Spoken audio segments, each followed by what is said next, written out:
Fund and Grow, and what you wanted to see if you should wait until you start investing in real estate, or if you should start the process of applying for Fund and Grow before you even find the right property, before pursuing the fund gathering from Fund and Grow. So I hope I captured that question correctly. I don't remember in the top of my head, but I think that's what you asked. So my suggestion is, just think of it this way.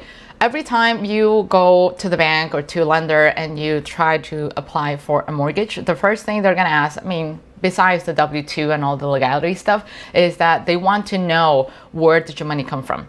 And typically depending on the lender, they will ask, JM, hello, hi JM. So typically what they will ask is proof of funds to see if you have any money, and then the next thing they're going to ask is they want to see how long that money has been sitting there. So depending on the lender, it's somewhere between 3 to 6 months, and that whole process is called the seasoning of funds. So if you wait until you find your first rental property to then apply for Fund and Grow, to then take money out of your credit cards, a couple of months are going to go by, and you might not even qualify for the financing of that mortgage, because the bank is going to realize that you're just taking money out of the credit cards, and therefore it's debt that you will have to repay. Let's just put it this way. The bank doesn't like to share with anybody. They want to be first in line, and the only people they cannot fight against is Uncle Sam, right? So if you don't pay your taxes, if you don't pay anything that is owed to the government is going to take first position to repossess your house. That's one.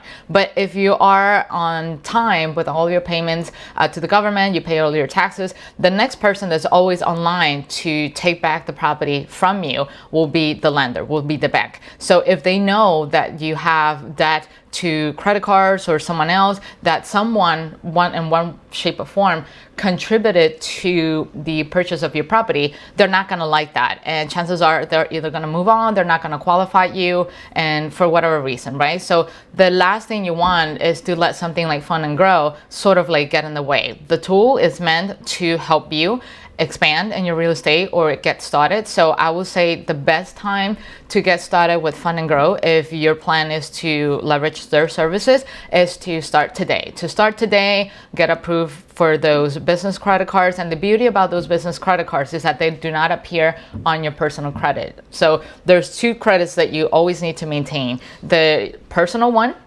which you're going to need, and then eventually you're going to need to build your business credit. So whenever you have the 2 credits built, they're not going to mix with one another because they stay separate.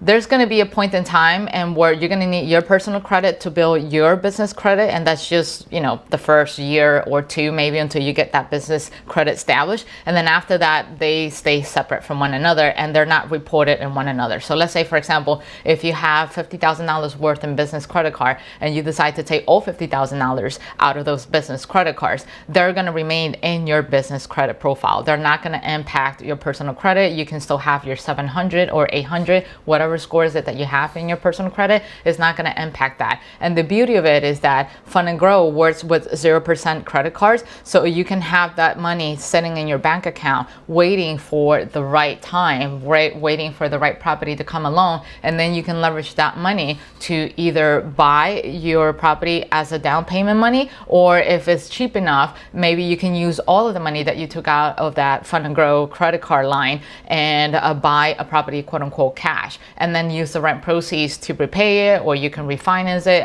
The opportunities are endless. So long story short, the best time to apply for Fund and Grow is today. Do not wait, because the last thing you want is to have the seasoning the funds just sort of like get in the way. So hopefully that helps out your question, Marelis. Let me know. If not, then I'll try to do my best to, just elaborate more, but hopefully that should have been helpful for everybody.